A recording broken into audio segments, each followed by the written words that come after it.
Hi guys! For today's video, samahan nyo nga pala ako magpunta ng Mr. DIY.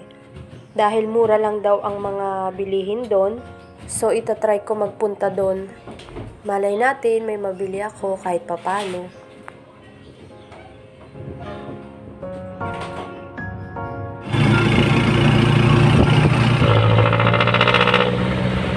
Ito nga palang pupuntahan kong branch ng Mr. DIY. Dito lang to guys sa may Riverbank. At ayan na nga, nandito na nga ako. Bali maliit lang pala yung branch nila dito sa Riverbank. Kaya siguro hindi kumpleto. Ito nga pala yung mga organizer nila. Marami kang ng pagpipilian dito. At ayan, mura na nga siya. May 33, 45. At yan nga, nag-ikot-ikot lang ako. Bali, naghanap lang ako ng mas kakailanganin lang sa bahay, yung magagamit talaga namin. Ang mura din ng trash can nila, 163. At yan na nga, tamang ikot-ikot lang talaga ako.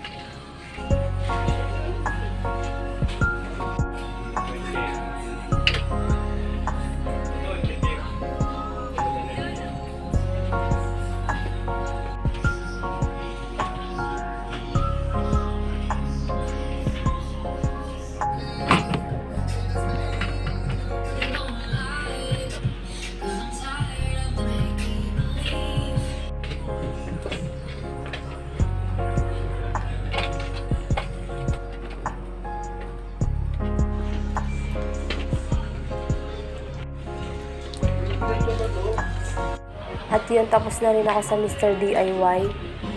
At yan guys, meron na din palang mga rides dito sa Riverbank. Open na din pala sila. At eto, pumunta rin ako ng Novo. May binili lang ako na wala dun sa Mr. DIY. At dahil nagutom ako, nagpunta na rin ako dito sa Jollibee. Bali, tinake out ko na lang pala yung in-order ko. At umuwi na rin ako.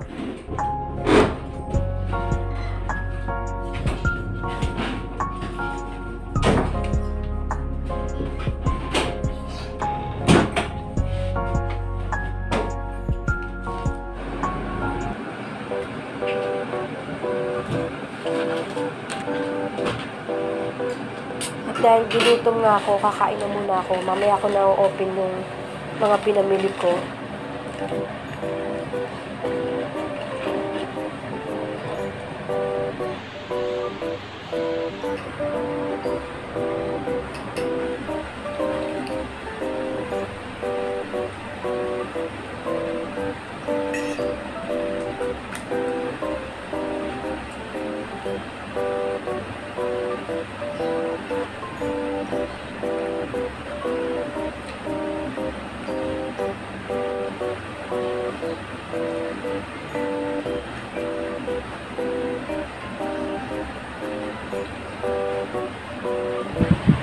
At ito na nga yung mga pinamili ko sa Mr. DIY. Nakakainis lang guys. Kasi bala ko sana ipakita yung mga presyo nito. Kaya lang, ang syung ako, nawala ko yung resibo. Nakakainis talaga.